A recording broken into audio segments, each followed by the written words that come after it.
Olá a todos, sejam muito bem-vindos. Hoje vamos refletir sobre a temática da morte enquanto expansão da consciência. E para isso trago-vos um convidado super especial. É o professor Joaquim Parra Marujo. Professor, boa noite, muito bem-vindo, muito obrigada por ter aceito o convite. É um gosto tê-lo aqui e poder privar consigo nesta próxima hora. Obrigada. Eu é que quero agradecer-te imenso, porque foi uma gentileza que tu tiveste ao convidar-me. Eu fiz um congresso sobre o homem e a morte em 1991 e tinha dito a mim mesmo que não falaria mais de morte, nem de morrer, porque andei durante 2 anos a falar de morte, né? Mas quando me apresentaste o teu projeto, eu achei que podia reviver um conjunto de memórias e trazer provavelmente uma experiência de quem tem 70 anos de idade e que sabe que a única certeza que eu tenho na vida vai ser morrer. E como tal, com 70 anos de idade, também sei que é uma coisa que eu não tenho medo é de morrer. Ou seja, a morte não me diz nada, né? Eu digo sempre no ar de brincadeira que eu só tenho medo da dor, porque o sofrimento é inerente a qualquer ser humano, né? E por isso, naturalmente, espero, ou pelo menos tenho esse desejo, de ver até aos 120 anos e continuar a incomodar muita gente durante essa trajetória evolutiva que eu tenho, né? Mas também quero agradecer a todas as pessoas que possam estar neste momento connosco, no ar, apesar de eu ter feito um conjunto de convites, espero bem que sim, e o mais interessante será, provavelmente, as questões que as pessoas nos possam querer colocar, né? Isso é que vai ser importante. Muito bem. Eu fazia só aqui uma breve apresentação para fazer um enquadramento e dar a conhecer o professor, caso alguém ainda não o conheça. O professor Joaquim Parra Marujo é autor de diversas publicações e artigos científicos. Tem 20 artigos publicados, tem mais de 100 conferências internacionais.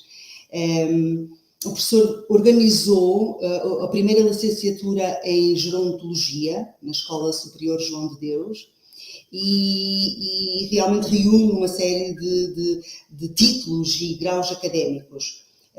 Como disse ainda há pouco, organizou o primeiro congresso internacional sobre o homem e a morte na aula magna da Universidade de Lisboa, em 1991. É doutorado em antropologia e tem uma série de pós-graduações e de títulos enquanto dentro desta área da gerontologia e não só. É diretor da Unitransepessoal, da Unidade de Investigação e Ação de Psicologia Transpessoal e Gerontologia, e depois é membro da Sociedade Portuguesa de Gerontologia, é membro da New York Academy of Sciences, enfim, uma página de títulos e não chega. Portanto, e eu gosto aqui muito de uma definição em que o professor diz, para além de ser professor universitário, diz que desde 1975 define-se como um terapeuta da alma. Eu acho isto muito profundo e muito interessante e por isso, como uma hora é muito pouca para no fundo, para partilhar connosco tanto conhecimento e tanta experiência, eu gostava de lhe perguntar como é que vê esta temática da morte enquanto expansão da consciência? Okay. Para já, eu quero é que, no fundo, quem nos possa estar a ouvir, de que eu tenho, no fundo, uma opinião muito própria, e é uma modesta opinião, naturalmente, e que poderá levantar aqui um conjunto de contradições, né? E por isso eu começo sempre por dizer que nós vivemos em 2 mundos, né? Temos um mundo que é muito mercurial, que é esta Terra, onde nós teremos que viver, no fundo, aqui um ciclo, ou 2, ou 3, ou 20, ou centenas de ciclos, enquanto nós não curarmos as nossas feridas. E para curar as nossas feridas, nós precisamos, no fundo, de escolher os nossos pais, né? E é na Terra que a nossa alma se pode materializar. E por isso a Terra, no fundo, nós materializamos a nossa alma escolhendo esta Terra e escolhendo este corpo. E eu até costumo dizer, né, a alma também se materializa pelo dinheiro, porque tudo o que nós trazemos no corpo foi comprado com dinheiro. Até quando nós tomamos banho é preciso dinheiro. Por isso a alma precisa se materializar em 2 coisas, quer através do dinheiro, quer através do nosso corpo, né? E a alma tem que ser vista como consciência, né? E isso é que é extremamente importante, porque vem do psique, né? Da consciência da alma, né? Que tem, no fundo, que aparece com Sócrates pela primeira vez na Grécia. Né? E, por conseguinte, se nós vimos o filme do Cocô, da Disney, nós podemos perceber exatamente, né? Como é que aquela criança tentou, no fundo, salvar aquele bisavô, que, no fundo, era músico e que foi rejeitado por todas as pessoas. Né? E por isso eu digo sempre, que eu costumo sempre dizer, antes de nós chegarmos à Terra, que é o primeiro sítio onde a nossa alma vai estar neste corpo, e por isso a Terra permite uma coisa muito importante, que é nós somos feitos à imagem e semelhança de Deus. E por isso a Terra é a imagem. A semelhança de Deus, já não temos corpo, será no éter. E por conseguinte é no éter que a gente vai voltar novamente. Ou seja, a nossa alma, cada vez que vem à Terra, voltará novamente para o éter. E se nós pensarmos, eu digo sempre que não há, no fundo, reencarnações. O que nós temos é renascimentos. Porque se eu vou nascer neste ponto, eu vou morrer neste ponto, que é a minha trajetória, no fundo, vital, não é?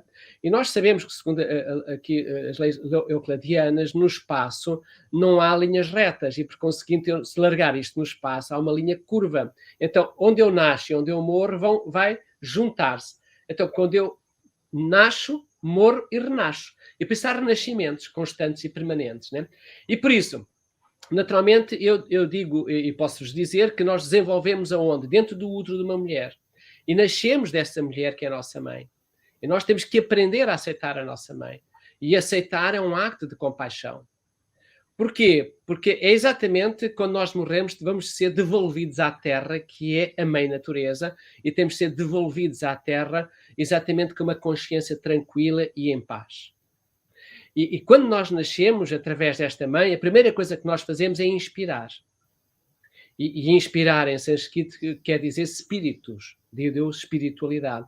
E quando eu inspiro, eu respiro.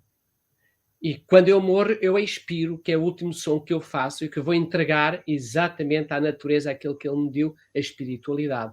E interessante, Cristo, quando morre, também diz: Pai, tomai o meu espírito, nunca disse a minha alma, né? Porque espírito quer dizer a respiração.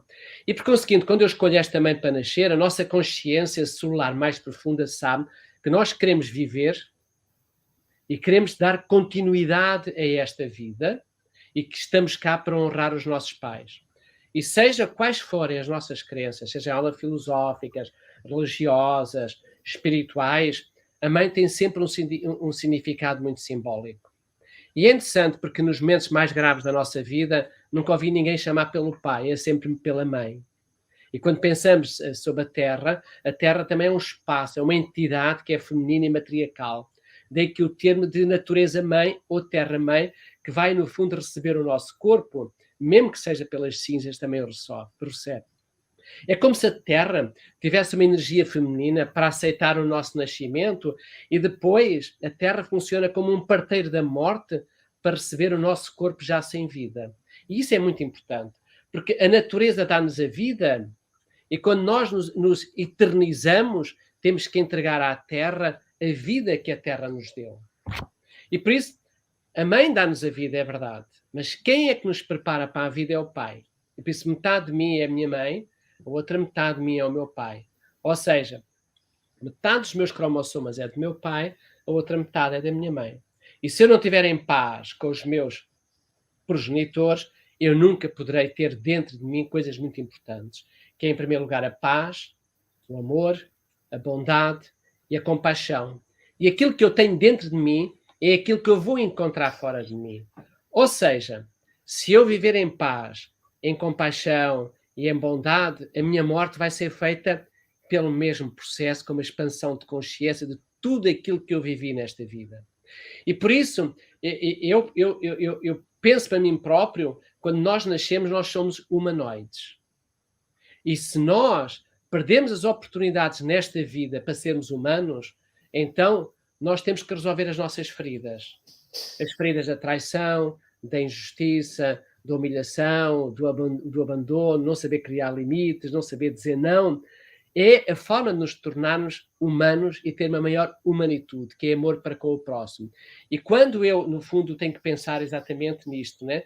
É que cada ser humano tem que encontrar a paz antes de morrer. E todos os seres humanos são compostos por duas energias, perfeitamente opostas. A energia do pai e a energia da mãe, e é preciso haver este equilíbrio entre essas duas energias, a masculina e a feminina. E é interessante, porque a Terra é uma energia feminina. E por isso nós podemos mesmo dizer que ela é yin. E o cosmos é uma energia masculina, que é yang. Então eu venho à Terra para trabalhar o meu feminino e volto ao eterno para trabalhar o meu masculino. Né? E por conseguinte são duas energias fundamentais, quer para a reprodução, quer para a nossa sexualidade. E há um livro interessante sobre sexo e morte, que mais tarde iremos falar sobre isso, está bem? Pronto. E então, e quando morremos, nós iremos para o éter, para o cosmos. Aí então sim temos uma expansão de consciência. A energia masculina é ativa, é direcional, é uma vertente da ação, é uma vertente do fazer. E está relacionada com a nossa área mental, especialmente com o nosso lóbulo à esquerda. E é interessante, porque a área física está relacionada com o nosso lóbulo mais à direita, é a nossa áurea, e nós temos características muito importantes, quer quando nós trabalhamos com o nosso lado à esquerda, quer com o nosso lado à direita. E por isso aquilo que é mais importante nós trabalharmos será o nosso cérebro à direita, que são as nossas emoções, os nossos sentimentos, a nossa consciência intuitiva, a ternura, a meiguice, a paz e os relacionamentos. O que é que eu quero dizer com isto? Quer dizer que nós, antes de morrer, nós temos que estar em paz com estas duas energias. Se nós, antes de morrermos, estivermos em desequilíbrio nestas duas energias, nós morremos doentes, morremos com dor, morremos em sofrimento. E se calhar, e quando deixarmos de amar, quando deixarmos de caminhar, no fundo, para a vida com paz, nós vamos caminhar para a morte. E esse caminho para a morte é um caminho sem consciência, se eu não tiver as pazes comigo e não tiver as pazes com os outros. Né? E por isso, bem-aventurados aqueles que são capazes de olhar para a morte como naturalidade, como um processo de viver a vida, sabendo que a morte e o morrer é simplesmente uma passagem para a outra vida, é o renascimento. E eu ouço diariamente muitas pessoas dizerem que têm medo da morte. E fico boquiarto quando os escuto. Porque são pessoas que bebem, que fumam, que trabalham horas a fios, que não descansam, que vivem em stress, que não fazem exercício físico, que não se cuidam de si. É verdade. Eles têm medo da morte. Mas se vocês repararem bem, eles caminham loucamente para a morte. E este medo não vai salvar da morte. Por isso era importante esta paragem. A paragem no nosso feminino. Encontrar o amor, a tranquilidade, a compaixão e a bondade. Ou seja, o respeito pela morte traz tranquilidade. É que o medo da morte nunca trouxe a ninguém a mortalidade física. Respeitar a morte é caminhar para viver uma nova experiência. Uma experiência mais consciente. Uma experiência que a vida valeu a pena ser vivida. E há quem pense que nós apenas vamos morrer no dia da morte. Estão enganados. Nós morremos cada segundo depois de termos nascido. E é quando nós terminamos, no fundo, ou seja, quando nós terminamos esta life, que vai durar 60 minutos, nós estamos mais velhos uma hora. E durante uma hora morreram, se calhar, centenas e centenas de células dentro de nós. Por isso nós estamos a morrer devagar e nas calmas. Né? E por isso nós temos que ter alegria para viver. Se não tivermos alegria para viver, nós já estamos mortos. E nós estamos mortos, principalmente, quando nós perdemos esta alegria, mas também estamos mortos quando as pessoas que nos amam também já não se lembram de nós. E por isso eu tenho duas certezas na vida. A primeira certeza é que eu vou morrer. Isso não tenho dúvidas. A segunda certeza é que a minha alma é imortal.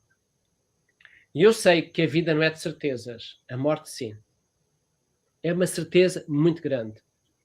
Por exemplo, nós vivemos um mundo de incertezas. Eu não sei se neste preciso momento eu não estarei doente. Eu não sei se amanhã vou continuar a ter sucesso como terapeuta, se continuarei a ser professor universitário.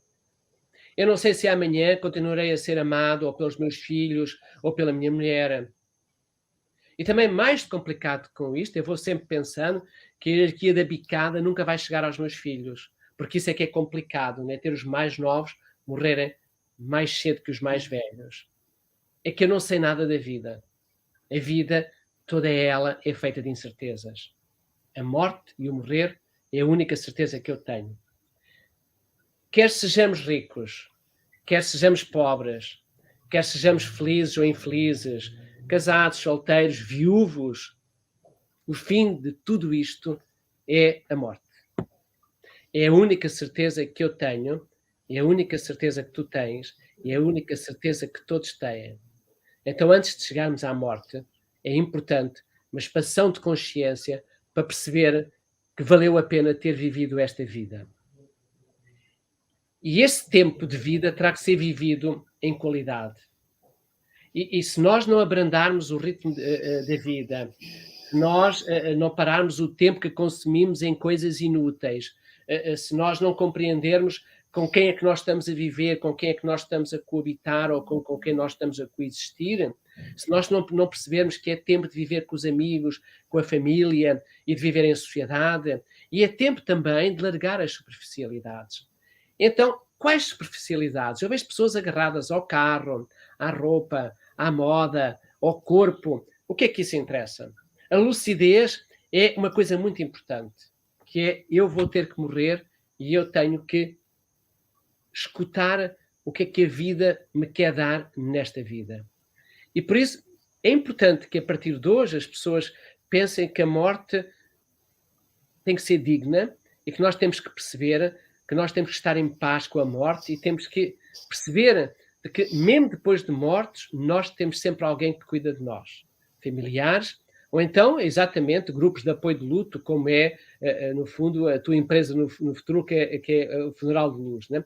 E por isso é importante que a gente possa escutar o nosso coração e a nossa alma, porque esta viagem é uma viagem de coragem. E temos que aceitar os desafios que a vida nos está a dar para poder morrer em paz.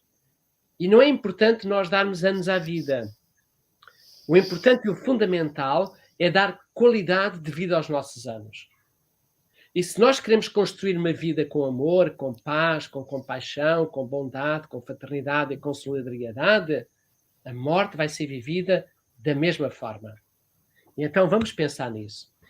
E eu digo isto há muitos anos. Se há parteiros para a vida, devia haver parteiros para a morte. E devíamos, no fundo, perceber que entes queridos é que nós vamos cuidar com dignidade e com amor, ou que empresas vão cuidar de nós com amor e com dignidade quando nós morrermos. Porque cuidar de uma pessoa que está a morrer, no fundo, é um acto de coragem. É de facto uma vitória. Porque nós temos que olhar para a pessoa que está a morrer e que está morta e nós estamos a ver o nosso espelho. Estamos a refletir-nos lá, não é?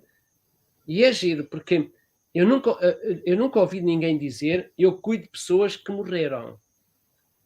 E as pessoas dizem eu cuido de pessoas que estão a morrer. Ou então eu cuido de pessoas que precisam dos meus cuidados para ter uma morte digna. E por isso a morte está cada vez mais ascética. As pessoas morrem nos hospitais, morrem em cuidados continuados, morrem nos lares. E é tempo de nós voltarmos a morrer em casa, a ter uma morte doméstica. E é tempo de ver mais pessoas a falar sobre a morte e o morrer em lives, em congressos. E as pessoas não podem ter medo de falar do que é a morte.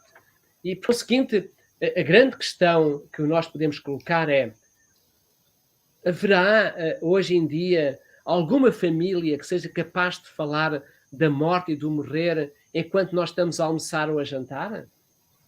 Ou se há familiares que são capazes de falar com as crianças ou os adolescentes de que eles um dia vão morrer e o que é que eles pensam de tudo isto? Ou até num casamento nós podemos falar da morte? É que a vida é tão curta que a vida tem que ser valorizada, tem que ser sentida, tem que ser vivida, tem que ser presente. Então e a morte? Então a morte não é uma nova forma de nós olharmos para a vida com outro significado? É que eu sempre que eu me deito à noite, eu costumo dizer num ar de brincadeira, eu hoje venci a morte. Eu tenho um dia a mais na minha vida e um dia menos para viver na minha vida. E quando acordo, eu tenho um sentimento de gratidão por sentir que eu vivo e que há algo a pulsar dentro de mim, que é o amor para com o próximo e o amor para comigo. Fugir à morte é não dar significado à vida. E enquanto eu vivo, eu estou presente. Enquanto eu vivo, eu posso olhar para as pessoas. Enquanto eu vivo, eu posso olhar para os grupos que vão na rua. Enquanto eu vivo, eu posso olhar para a família. E quando eu estiver morto, será que eu posso olhar para tudo isto? Será que as pessoas ainda se lembram qual foi a minha trajetória de vida? E por isso eu costumo sempre dizer de que é tempo de haver uma especialidade muito específica, que é na área das empresas, no fundo, funerária, no fundo ligada à tanatologia, que é na área médica, que é na área da enfermagem, que é nos cuidados, nos cuidadores de saúde, né? Porque há um propósito, não é? Que é cuidar das pessoas que estão a morrer. Porque o sofrimento, naturalmente, ele vai existir sempre, não é? Agora, o mais complicado é como é que nós cuidamos do sofrimento das pessoas que estão em luto. Porque isso há poucas pessoas que o fazem. Porque essas pessoas também têm medo da morte. E mais do que complicado, Regina, é que se nós trouxermos as pessoas para dentro de casa, para morrerem em casa, então é complicado nós vivemos com alguém que está a morrer e que, no fundo, está em sofrimento, porque a casa se mistura com a dor, com os gemidos, com o sangue, com as fezes, com o suor, e isto é inesquecível, mas isto também é amor. E por isso é tempo de haver pessoas que acompanhem. Mesmo os psicoterapeutas deviam estar preparados, no fundo, para cuidar das pessoas que psicologicamente estão a deprimirem-se, né? Perante, no fundo, o luto, né? E por isso é tempo também de nós termos compaixão pelas pessoas que cuidam das pessoas que estão, de facto, a cuidar das pessoas que estão para morrer, né? E os cuidadores deviam ter, de facto, uma grande ferramenta com eles, que era a empatia. A empatia de saber lidar com o sofrimento. A empatia de saber lidar, no fundo, com os familiares que acompanham a pessoa que, no fundo, está a morrer. Mas mais do que importante do que isto é saber lidar com a sua própria morte, com a nossa própria morte, e mais do que importante do que esta empatia é uma coisa muito importante, que é a humanitude, que é o primeiro princípio que os cuidadores têm que ter, que é a compaixão. A compaixão implica, em primeiro lugar, eu tenho que me amar. Em primeiro lugar, eu tenho que cuidar de mim. Em primeiro lugar, eu tenho que saber respeitar os outros. E quando um cuidador, ou aquele que cuida das pessoas que, no fundo, estão mortas em si, ou estão para morrer, nós devemos lembrar um princípio muito cristão que Deus dizia, não é? Que Cristo dizia: amai-vos uns aos outros como a ti próprio. Então, um cuidador que não se ama a si próprio não pode cuidar dos outros. É como se fosse uma hipocrisia. É tempo também de dar um sentido à vida das pessoas que, no fundo, estão a cuidar dos mortos e da vida, né?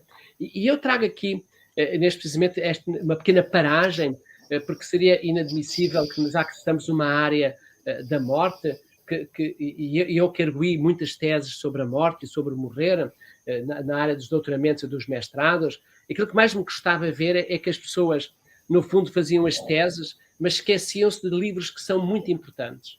E por isso, dentro da tanatologia, e principalmente na tua área, há livros que são fundamentais. E aqueles que nos possam estar a ouvir, é também importante que eles próprios possam, no fundo, ir ler um conjunto de livros, né? Por exemplo, se nós não formos capazes de ler o Philippe Arrier, que é O Homem Perante a Morte, ou a História da Morte no Ocidente, não percebemos nada. O Heisenberg tem um livro magnífico sobre a psicologia da morte. O livro, provavelmente, que as pessoas mais podem ter lido, que é A Vida Depois da Vida, que é do Moody, que vale a pena ler, né? Mas temos, por exemplo, eu lembro que neste país, em 75, 76, 77, havia um homem que era o António Coelho, que era o Matias Coelho, que escreveu um livro sobre as atitudes perante a morte, né? Mas eu posso falar, por exemplo, nós temos que ler o Dalai Lama, por exemplo, a possibilidade de nós morrermos em paz, né? Por exemplo, o livro dos mortos do Antigo Egito, também nós lá temos. Ou seja, por exemplo, o Prémio Nobel da Física Quântica, que é o Amit Goswami, tem um livro magnífico que é a Física da Alma, não é? Dentro da psicologia transpessoal, temos o Ken Wilber, o Stanislav Grof, o próprio Sheldrake, dos campos morfogenéticos, que tem um livro que é A Vida Depois da Morte, não é? Pronto. Então, Por exemplo, o Ruffier tem um livro sobre o sexo e a morte, estás a ver? Então, por exemplo, o Edgar Morin que tem um livro sobre o homem e a morte. Ou seja, nós temos, por exemplo, o Manel Domingos, que vale a pena, que é um português, que tem um livro publicado. Ele entrevistou, que fez experiências de quase morte, entrevistou 500 pessoas que estiveram do outro lado lá e que voltaram, né? E é extremamente interessante, porque eu estava-me agora a lembrar de que há um livro do Like Man, que foi escrito em 1992, que chama-se Os Sonhos de Einstein, em que ele dizia mais ou menos assim: eu não posso precisar o que é que lá estava, mas eu vou tentar lembrar-me. E isso porquê? Por causa das constelações e por causa da morte, né? Porque ele dizia: a vida é infinita e pode-se juntar uma lista infinita de familiares. Os avós que morreram, os bisavós, as tias-avós, e assim nós podemos ver de geração em geração todos os que morreram para que a gente possa estar vivos. Okay. Os filhos não escapam às sombras ou aos pecados dos pais. E ninguém consegue revelar se tudo isto é verdadeiro ou se tudo isto tem valor. Está lá o preço da imortalidade dos nossos antepassados. E por isso, nenhuma pessoa é completa. Nenhuma pessoa é livre. E nós estamos cá exatamente para viver esta morte e vivê-la com dignidade. E por isso, era importante que as pessoas percebessem, eu já disse isso há bocado, que era tempo de pensar em retirar as pessoas que estão a morrer nos hospitais e trazê-los, no fundo, para casa. E uma das questões, no fundo, que era extremamente importante, né? Porque estou a ver aqui o Camilo diz por causa das pessoas, né? Das famílias, dos amigos. Então, se calhar posso já tentar dar esta resposta aqui ao Camilo, Regina, porque eu vou falando e vou olhando, ver o que é que as pessoas dizem. Claro que sim. A primeira coisa que há a fazer é preparar o quarto. O quarto que vai receber as pessoas, no fundo, que estão para falecer, é muito importante. Este quarto tem que ter uma casa de banho, se possível, no próprio quarto. Não vamos estar a deslocar as pessoas para uma outra casa de banho e também é preciso ter uma casa de banho perto, porque nós temos que muitas vezes dar banho às pessoas que estão na cama. Vamos precisar de água, né? A cama tem que estar adaptada à situação, ser articulável. E, se possível, eliminar tudo o que é escadas. O quarto não pode ter naturalmente tapetes no chão, porque os tapetes escorregam, é preciso virar as pessoas, né? Eu aconselho sempre que a cama deve estar perto de uma janela, para que esta pessoa possa de facto olhar ainda para a natureza e vê-la. Nós devemos ter uma mesa de cabeceira que podemos lá ter o telemóvel para a pessoa poder telefonar, a rádio se quiser ouvir música, podemos ter uma carta para a pessoa que querer escrever uma carta a alguém. E não devemos esquecer uma coisa muito importante. Hoje as pessoas cada vez mais têm animais de estimação. Deve ser permitido ter um animal de estimação. E não esquecer que é uma coisa muito importante, que é ter uma campainha. Estão a ver? Ou então, melhor, as crianças têm aqueles aparelhos de vigilância, não é? Então era tempo de nós podermos ter esses aparelhos de vigilância, né? Exatamente para nós podermos ver, né? E por conseguinte, é também importante percebermos que a pessoa que está para morrer, ele tem necessidades que podem ser espirituais e tem mesmo necessidades que podem ser religiosas. E por isso as necessidades espirituais é uma relação, para mim, atenção, né? A necessidade espiritual é uma relação que eu tenho com os outros, é uma relação que eu tenho com a natureza-mãe, que é feminina, e a relação que eu tenho com a natureza, que é o universo, que é no fundo, aqui muito masculina, né? E por conseguinte, mas tem que ter uma área mais, a espiritualidade para mim está ligado a vários deuses, pode ser a Deus, mas esse Deus pode ser Alá, pode ser Buda, pode ser as divindades hindus, podem ser o que nós quisermos, né? E por isso, a espiritualidade no fim de vida, provavelmente é muito importante. Mesmo ensinar as pessoas nesta fase final a meditarem, a perceberem nesta meditação como é que vai ser a passagem para uma outra vida, não é? E também é muito importante que nós possamos perceber que há pessoas que estão para morrer e que não percebem nada da espiritualidade, nem sabem o que isto é.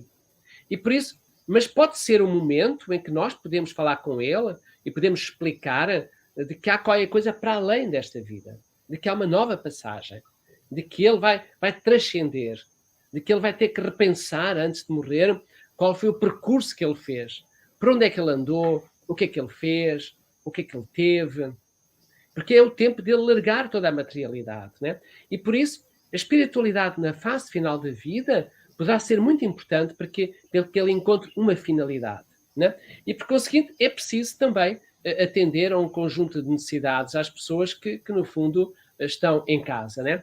E, por isso, é interessante porque esta pessoa que está a falecer, este ente querido, é preciso, se calhar, entrar, é preciso permitir que ele diga: eu quero entrar novamente na comunidade onde é que eu estive, quero visitar os amigos, eu quero voltar a estar com as pessoas com quem eu ia para a missa, eu quero voltar a falar, entre aspas, com os gurus espirituais. Muitas pessoas cortaram laços de espiritualidade com determinados grupos e se calhar chegou à altura de voltar a conectarem-se. Temos que permitir que o familiar no leito da sua morte possa querer expressar culpas, possa querer expressar remorsos, possa querer ser perdoado, possa querer encontrar a paz. E o que nós temos que fazer é ouvi-lo, é escutá-lo e deixar que ele fale. E segurá-lo na mão, ter aqui uma meiguice, uma ternura. E naturalmente nós podemos perguntar às pessoas que estão para falecer em casa, né? Porque é que ele quer ser perdoado? Né? Porque é que ele, no fundo, quer, no fundo, trabalhar os remorsos nesta ocasião? Os porquês são muito importantes, né? E temos também permitir, se ele quiser dizer reza, se calhar o rezar faz-te muito bem, não é? Naturalmente de que esta pessoa está numa tristeza profunda, pode estar a deprimir-se, pode estar num grande sofrimento, e por conseguinte o que ele está a precisar é de calma, é de tranquilidade, é de amor, é de carinho e é de paz. E por isso nós temos que ter a capacidade de nos sentarmos e de escutá-lo durante horas. E é importante tocá-lo, e é importante perceber que nós que estamos a cuidar dele, não é preciso ser familiar, mesmo o cuidador e mais informal, seja quem for, a possibilidade, no fundo, de demonstrar por ele amor, afeto, aceitação por este processo, eu não sei se é processo ou se é este acontecimento que está a passar, né? Pronto. E naturalmente que muitas vezes, na hora da morte, é a última oportunidade que nós temos para estabelecer novas relações e enriquecer essas relações. Porque se calhar está-se zangado com os filhos, está-se zangado nos mais novos com o pai, e é o tempo de fazer as pazes, né? E por conseguinte também é importante neste momento dizer à pessoa que está a falecer que nós o amamos. E olha que eu em consulta, eu tenho muitas pessoas que me dizem: a única vez que o meu pai ou a minha mãe me disse que me ama foi antes de morrer. Nunca eu tinha ouvido esta palavra, amo-te. E nesta hora da morte foi muito importante exatamente que esse pai ou que essa mãe pudesse ter a possibilidade de dizer: eu amo-te. Porque muitas vezes as pessoas também me dizem: meu pai e a minha mãe nunca me amou. E eu pergunto: como é que tu sabes? Já lhe perguntaste? Se calhar ele nunca soube foi expressar-se, né?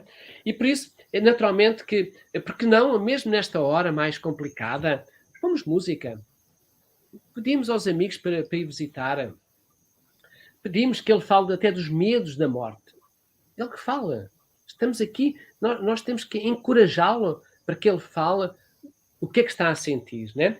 E por isso, é muito natural, e nós temos que perceber também isto, que aquela pessoa que está a cuidar da pessoa que está a morrer, ele está a ver, no fundo, a sua morte projetada ali. Ele está a perceber que apesar de todo o carinho, que apesar de toda a sua entrega perante este familiar, não é? Que apesar de estar ali às vezes 24 horas por dia, ele tem que avisar os amigos que estão à sua volta de uma coisa muito importante. É que vai haver um momento em que o próprio cuidador está irritado. O próprio cuidador vai ficar ansioso. O próprio cuidador pode se sentir triste, como se não fosse capaz de resolver, né? E olha que os cuidadores podem ficar impotentes, confusos, porque é muito difícil nós aceitarmos a morte, né? E por isso, ali para o Camilo, eu aconselho sempre que aquele que cuida de pessoas que estão para falecer, há coisas muito importantes que nós temos que fazer. Muito mais importantes que nós possamos pensar. Em primeiro lugar, é fundamental cuidarem de si próprios. É fundamental fazer as refeições completas e, se possível, em família. Por mais que a gente não queira, as pessoas devem dormir o mínimo entre 6 a 8 horas. Nós temos que fazer exercícios físicos diários, temos que meditar. O cuidador deve, se possível, pedir a um familiar que o substitua pelo menos, uma folga por semana. Não podemos pedir ao cuidador que ainda vá para casa fazer as suas lides domésticas. E por isso o cuidador deve aproveitar todos os dias para dar um passeio, e dar um passeio no jardim, nem que seja meia hora, irem até à beira-mar. Se tiverem essa possibilidade de fazer jardinagem, se têm plantas em casa, cuidam-nos. Não se esqueçam de almoçar com os amigos. Porque não ir ao cinema e ao teatro? Porque não ler? Ver uma pequena série na televisão e praticar algumas coisas que são muito mais, no fundo, espirituais, não é? Porque hoje no Netflix nós temos muitos programas ligados à morte, não é? E por conseguinte, eu sei que não é fácil lidar com a morte, apesar de eu saber que vou morrer. Mas não é para eu não pensar na morte de que ela não vai acontecer. E por isso pensar na morte é aceitar esta morte. E principalmente poder, no fundo, ou seja, poder perceber que esta é a melhor experiência que nós temos na nossa vida. Porque esta é a mais significativa. Eu cheguei ao fim da minha vida e tenho que perceber que valeu a pena viver esta vida e que eu sei que vou voltar a esta vida, que eu vou renascer. E para renascer eu tenho que curar as minhas feridas, né? E por isso, fugir da morte não vale a pena. Nós temos que enfrentá-la, sob todos os aspectos. E há uma coisa que eu sei. Provavelmente a morte de cada um de nós vai ser muito solitária, porque é o que está a acontecer nos hospitais. A morte vai ser muito mecânica, porque estamos rodeados de aparelhos, de reanimadoras, mais de oxigênio, daquilo e daquele outro, e nós já estamos tão clinicamente mortos e temos ali médicos e enfermeiros que acham que nos vão dar vida quando eles também já sabem que nós vamos morrer. E eles também se tornam humanos. E também é interessante porque o Edgar Morin, eu lembro-me de ter lido qualquer coisa em que ele dizia que conhecer o homem sem estudar a morte não vale a pena. Conhecer o homem sem perceber quais são as atitudes que nós temos que ter perante a morte e a pessoa que está a morrer, também não vale a pena. E por isso é importante que a gente perceba que há memórias. Então eu aconselho muitas vezes as pessoas a escreverem as suas memórias. E isto é importante. E também me lembro, Regina, de que a primeira vez que há neste país a tentativa de haver um curso de tanatologia foi também feita na Escola João de Deus em 1995, não, 2014. Fizemos a primeira pós-graduação e o primeiro curso dedicado, no fundo, à área da tanatologia. E era interessante que não tivemos um único inscrito. E eu pensei que a área funerária estivesse lá, que houvesse médicos, que houvesse enfermeiros, porque o programa era um programa de 12 meses, estás a ver, com quase 200 horas. Íamos trabalhar na área espiritual, iríamos trabalhar na área religiosa, íamos trabalhar na área filosófica, a área científica, a área pedagógica, a área ética, a área estética, porque já, se tu reparares bem, quando nós olhamos para uma pessoa que está no caixão, eu não vejo ninguém esteticamente cuidar dele. Mas eu olho para os enterros nos Estados Unidos, o morto tem um ar calmo, tranquilo, bonito, até tem luz. Nós não, eles estão todos cinzentos, né? Perfeitamente cinzentos, né? E por isso, e neste curso também as pessoas eram educadas para a transcendência, sabias? E depois havia uma parte de investigação que era muito, muito importante, né? Pronto. E aqui a questão que eu posso colocar, provavelmente para quem quer seguir uma área da tanatologia, ou para aqueles que são enfermeiros ou médicos, mas têm muitas dúvidas que nos estejam a ouvir, ou aqueles que sejam psicólogos, se calhar é mais um público em geral que está aqui ou que cuida de pessoas que estão, no fundo, quase para falecer. A questão que nós temos que colocar a nós próprios é porque é que nós temos medo da morte. Esta é que é a grande questão. Porque eu já me coloquei. E a primeira questão que eu coloquei é: eu tenho medo da morte porque eu não sei o que é que vai acontecer depois da morte? É verdade. Ninguém voltou. E é interessante porque há uma pequena história de duas crianças que estão dentro do útero, não é? E que um diz, né? A gente reencarna, né? E o outro diz, não sei, nunca ninguém voltou, não é? Então também temos duas posições no útero da mãe em relação aos gêmeos, né? Pronto. E isso é importante nós percebermos o que é que eu tenho do outro lado lá. Não temos respostas, naturalmente. Temos respostas, naturalmente, naqueles que estiveram do outro lado lá, eu também já estive, não é? e já estive no cone de luz e tive que voltar, não é?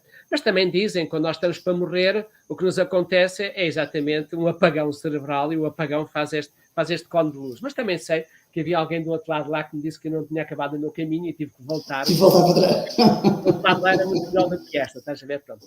A segunda questão que eu me coloquei a mim mesmo era quando eu estiver para morrer, será que eu vou perder a minha autonomia ou não? Esta também é uma questão. Será que eu vou perder a minha autonomia ou não? E sabes, e aqui deu-me que pensar nos 4 elementos da natureza-mãe, não é? Porque, primeiro, se tu reparares, né, a terra, né? Quando eu estou para morrer, a minha pele começa a secar. É a terra. É, não é? Né? Eu posso pensar na água, não é? Quando penso na água, os rins deixam de funcionar, o coração deixa de bater, não há água dentro do meu corpo, não é? Na terceira, eu tenho o fogo. E o fogo, o que é? É a desintegração das minhas células que estão a morrer. E as células, quando se desintegram, queimam. Estão em fogo, estão em efervescência, né? E, finalmente, é o ar. E o ar é a possibilidade de eu me volatilizar e despedir-me, né? Pronto. E é interessante até nesta perspectiva dos 4 elementos da Terra perante a morte, né? E, por isso, esta dor e esta perca de autonomia foi uma coisa muito complicada, né? Muito complicada mesmo, né? E também, olha, eu já tive a tua idade, tenho 70 anos, né? E às vezes pensei, porque eu ando de moto, não é? E ando de moto muito devagar, né? E de carro também, não é? Às vezes pensava e faço motocross e fazia, ainda hoje ando de moto, não é? E naturalmente que eu às vezes perguntava, quando era mais novo, será que eu vou morrer jovem? Perguntei isso muitas vezes, né? Que era tomada de consciência, vou morrer jovem, eu tenho que gozar a minha vida, não é? Outra questão que nós temos que muitas vezes que nos colocar perante a morte e o medo é, será que na hora de morrer, o que é que eu vou fazer com os meus laços afetivos? O que é que eu faço com eles? Será que eles vão comigo ou não? Será que eu tenho que cortar? O que é que vai acontecer ao meu ego? Então eu que sou muito egóico, não é? Tenho um ego grande, não é? Todos nós achamos que somos muito importantes para muita gente. Muito narcísico. E narcísico. O que é que eu vou fazer ao meu ego? O que é que lhe vai acontecer quando eu morrer, não é? E ao meu espírito? Onde é que ele vai?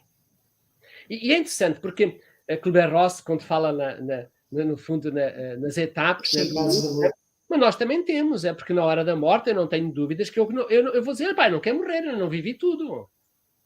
Mas depois tem que racionalizar, tem que dizer, pá, espera aí, já viveste mais, pá, já não consegues andar, já não tens força para te levantares, pá, o que é que estás cá a fazer? Pá, temos é que partir, né? E depois, naturalmente, eu tenho que começar a isolar as minhas emoções para preparar para partir. A grande questão, se calhar, que tu podes colocar, que é a questão que eu me coloco às vezes nos processos de luto, quando as pessoas vêm cá, e que isto para mim está mais do que bem trabalhado, porque as pessoas que cá vêm dentro, no fundo, das etapas no fundo da Kübler-Ross. Podem vir em negação, em raiva, em negociação, em depressão, no processo de aceitação. E podem vir logo no princípio e ter que passar esses 4 processos, mas em trabalho terapêutico é muito mais fácil, é muito mais rápido, né? Pronto. Mas quando eu olho para os hospitais, porque isso e principalmente, aquilo que mais me custou foi, há cerca de 8 meses, apanhei um táxi, entrei dentro do táxi e o taxista era um homem com seus, provavelmente, 50 anos, 55, ele tinha um ar triste, abatido. Eu perguntei, você está preocupado com o quê? E ele diz, eu não consigo resolver este problema, sabe? Porque a pessoa que eu mais amava era a minha mãe, morreu com Covid e não me deixaram despedir dela, nem de ver o corpo dela. E foi incinerado, uma coisa que a minha mãe não queria. E olha que isso chocou-me profundamente. Eu acho que foi a maior barbaridade que a história tem da humanidade, é aquilo que os políticos fizeram às pessoas que morreram com Covid, que foram incineradas, que não tiveram direito a ter os familiares a prestar a última homenagem, que foram queimadas e que não quiseram ser incineradas, e isso, karmicamente, tem um preço, e vai ser um preço elevado para todos os políticos, porque, sob o ponto de vista dos campos mórficos, há um preço a pagar. E isto é perfeitamente inadmissível. Venham com a história que eles quiserem focar, estão a ver? Porque isto é inadmissível, perfeitamente, né? Porque nos hospitais, eles estavam lá quando os embrulharam, não é? Porquê é que não se podia ver? Então não havia condições para ver, então mais do que condições, né? E por isso voltamos àquilo, porque é que eu entendo de que os técnicos, naturalmente, muito ascéticos e muito desumanos, não é? Primeiro porque eles também não estão preparados para defrontar a sua própria morte, sabes? Eles próprios, quer os enfermeiros, quer os médicos, têm muitas dificuldades em dizer cara a cara do que esta pessoa vai morrer. E por isso, a morte para eles é um objeto fóbico. Eles têm medo. E têm uma resistência em dizer, por palavras muito simples, de como é que ele vai morrer. Eles vão utilizar palavras, uma linguagem muito técnica, sabes? Ou então vão ter uma atitude muito paternalista, como se a pessoa que está para morrer fosse uma criança. E depois fazem um pacto de silêncio perante a própria família. Há uma ruptura da comunicação, não querem falar da doença. E depois o que é que eles fazem? Isolam o seu paciente, ou o seu cliente, ou o seu doente a um canto. E então põe todas as máquinas à volta, não é? E por isso, no fundo, o que a equipe quer é que ele morra depressa, mas não tem coragem de enfrentar esta morte, né? É insuportável para ele, né? Porque é natural que os técnicos tenham emoções, têm que tomar consciência e têm a obrigação de aceitar que aquela pessoa vai morrer, de que a técnica e a ciência pode resolver tudo o que quiser resolver, menos a morte. E a pessoa que está para morrer num hospital não é objeto, não é uma coisa, é um corpo que ali está, que não é para estudo, não é para autópsia.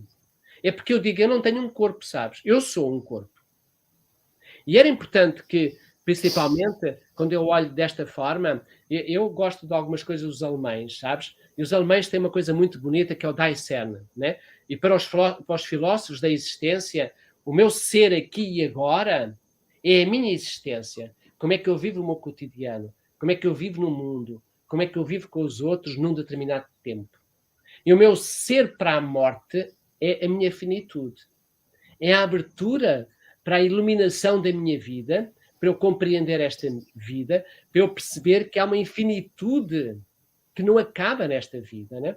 E só quando nós conseguimos perceber neste ser aqui e agora que eu não sou eterno, é que eu estou apto para aceitar como é que eu vim a este mundo. E é interessante, sabes, que já agora também o ser com os outros é muito importante, que é aceitar todos os momentos que eu tenho com os outros. Todos os momentos que eu vivi com os outros, as coisas boas e as coisas más. E sabes que é extremamente interessante que eu tenho um cliente ainda que vem para a minha consulta com 55 anos de idade e é médico porque julgava que a vida era eterna. E agora deprimiu-se porque tomou consciência que ia morrer. Tu vê bem, ele tratou dezenas de pessoas que estavam a falecer e ele era o único que ia ser eterno.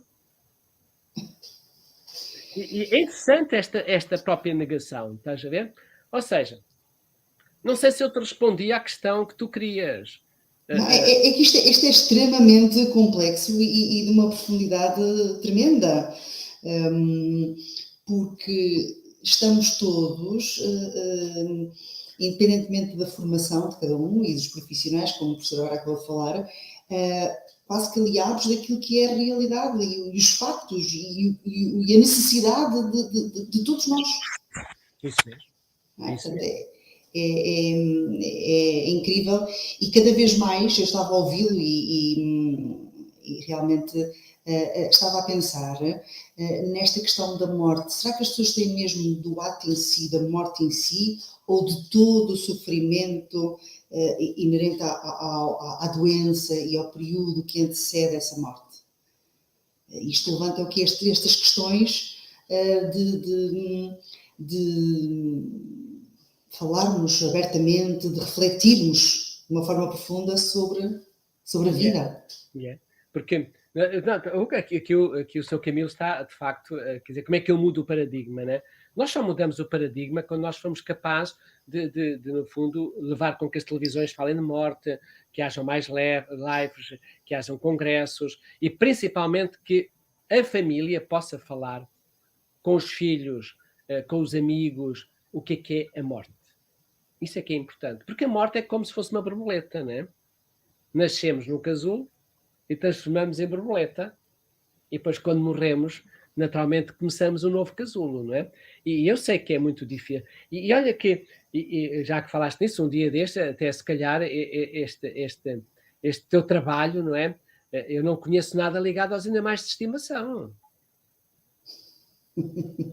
E olha que se calhar nesta face deve haver muito mais gente a viver com animais do que se calhar a viver em família. E se calhar também não podemos esquecer de que o animal de estimação irá trazer provavelmente tanta dor e tanto luto e tanto sentimento de perda de como qualquer ser humano. Como familiar, claro. Como familiar. E por conseguinte também as pessoas que têm animais de estimação ou as pessoas que perdem um familiar têm um processo psicológico de adaptação que é muito complicado. A perda é sempre muito complicado, isso é verdade, né? Porque as pessoas têm que perceber de como é que eu vou enfrentar este luto, né? E o luto, no fundo, temos que perceber que não há pessoas iguais, mas teoricamente o luto depende primeiro da personalidade, em segundo lugar depende da forma como é que, da sua própria estrutura emocional, e em terceiro lugar das suas vivências no seu cotidiano, não é? E por conseguinte o luto não pode ser reprimido. Se eu faço a repressão do luto, eu vou-me deprimir no fundo. Isso não tenho dúvidas nenhumas, que vem depois a depressão. Vem o luto patológico, não é? Isso mesmo, não é? E outra questão que queiras, ou então estamos na reta final.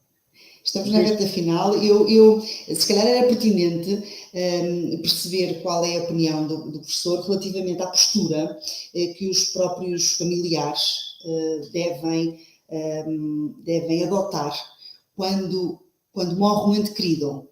Porque há muito ainda uma tendência, também depende, lá está, da personalidade de cada pessoa, mas uma tendência para o apego. A pessoa faz-me falta. E talvez seja, se os familiares encararem a perda, esse corte do vínculo dessa perspectiva, talvez seja muito difícil largar. Tu agora falaste de uma coisa que é importante naturalmente, que é, quando nós escolhemos a mãe e o pai para nascermos, é porque nós temos feridas. Uma das feridas que nós temos é a codependência. E porque a codependência são pessoas que não sabem dizer não e, no fundo, não vivem a sua vida. Eles vivem a vida dos outros, né? E se calhar pode haver cuidadores aqui que podem não achar piada naquilo que eu vou dizer, não é? Porque eu tenho cuidadores que me dizem, não é? Eu cuido do pai, eu cuido da minha mãe, eu cuido dos meus amigos, eu cuido até dos conhecidos, eu até cuido das pessoas que precisam dos meus cuidados. Mas eles não se cuidam de si. Zero. Eles não fazem nada para si. Eles vivem, no fundo, uma certa hipocrisia. Porque eles estão a fazer, no fundo, é como uma era, não é? Que se agarra aos outros para poder viver. Eles estão a viver a vida dos outros.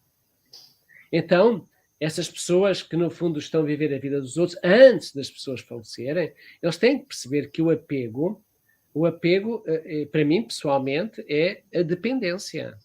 E apego não é amor. Claro. Porque amor é desapego. Porque quando eu tenho apego a alguém, eu vivo dependente desta pessoa. E se essa pessoa me falta, eu fico frustrado. Eu posso, no fundo, ficar triste, deprimido, ou ficar com raiva quando esta pessoa me falta, não é? Agora, se eu sou independente, então eu amo. Eu sei que esta pessoa está comigo, eu estou com esta pessoa, e se por qualquer motivo houver uma perda, eu fico triste, mas não me deprimo. Porque eu sei que essa pessoa tem direito, no fundo, a partir. Eu não posso, de maneira nenhuma, agarrar as pessoas à vida. Eu vejo muitas vezes as pessoas a não querem que o pai e a mãe possam partir. Eu costumo sempre dizer, né, que eu disse isso aos meus pais quando estava com eles. Quando quiseres partir, podes ir, porque eu já não preciso de vocês. Sou adulto e já sei viver sem vocês.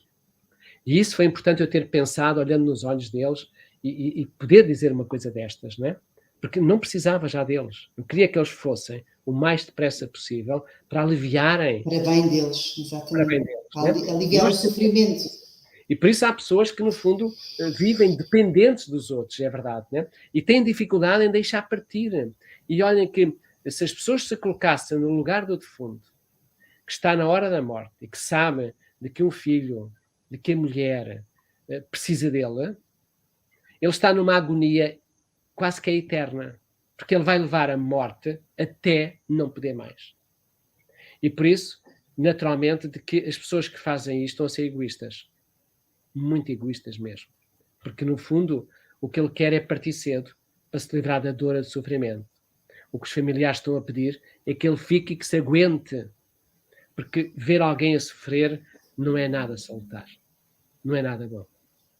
Por isso, o conselho que eu sempre dou é, seria bom que começassem por perceber porque é que há uma codependência e que antes que o falecimento possa acontecer, que procurem ajuda, porque essa ajuda é que é importante mesmo, não é? Isso é que é importante. Importante para quem fica e importante, lá está, para quem vai. Isso mesmo. Para que possa partir em paz, não é? E tranquilo. E naturalmente que o melhor que há, que nós podemos fazer para com o morto, porque ele já está morto, é verdade, já não está ali ninguém, se nós quisermos, está ali só um corpo, porque a alma já não está lá naturalmente, nem o espírito lá está, não é? Nós temos é que perceber que é preciso entregar esta pessoa a alguém que esteticamente o coloque em condições. Para que a gente possa, no fundo, poder olhar para ele, não é? No fundo, quando nós estivermos a velar e perceber que ele está bonito, que ele está arranjado, que ele tem, no fundo, até é colocado toda aquela área dos pauzinhos, né? Que é colocado, né? Que as senhoras também usam, não é? Isso que morra com vida, que morra com vida. É isso, morra com vida, é isso mesmo. É isso que nós temos que fazer, naturalmente, né? Isso é muito importante mesmo. Claro, claro. Mas acredito que cada vez mais possamos caminhar fazer uma trajetória nesse sentido, porque os tempos vão mudando, as mentalidades vão se alterando e, na verdade, quanto mais consciência tivermos da importância do que o professor acabou agora de falar, de manter um vínculo por amor, de cada um estar no seu próprio lugar e ter uma postura muito, muito, muito séria e consciente, tanto para quem vai como para quem fica, acaba por ser muito importante. E é importante o trabalho que tu vais ter que fazer, não é? Estamos aqui para isso, é importante haver vontade e tentar realmente humanizar e contribuir com psicoeducação e com informação extremamente válida para que as pessoas possam realmente aos poucos começar a encarar esta temática com mais normalidade. E mesmo o próprio projeto tem um espaço de apoio ao luto, lá está, para que as pessoas possam extravasar e exteriorizar os seus sentimentos, para não recalcar, precisamente, isso é importante. Um espaço de honra para que se possa dar lugar ao familiar falecido, com os legados que ele deixou. E no fundo, toda uma vertente de 360 graus em torno da temática, com terapias também, suporte terapêutico para quem necessitar, e com muita psicoeducação para, de uma forma leve, começarmos a desbravar este terreno desta temática tão pesada, se assim se pode dizer, mas tão verdadeira e tão única. É verdade.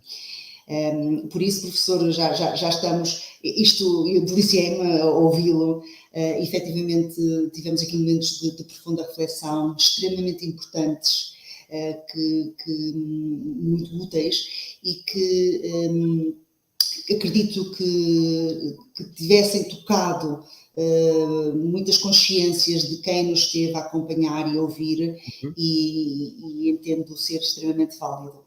E quero agradecer pela sua disponibilidade, por também conhecimento e por ter partilhado connosco a sua visão. E acredito que em breve possamos trabalhar outras temáticas e quem sabe refletir sobre esses livros todos que falou e que podem ser muito interessantes. É verdade. Eu quero te agradecer imenso, Regina, precisar de voltar no fundo, a reviver aquilo que foi dizendo em 1990, 91, 92, 93, e obrigado por tudo. Obrigada mais uma vez. Obrigada, professor. E assim que esteve connosco, muito obrigada pela sua presença e até breve. Até breve.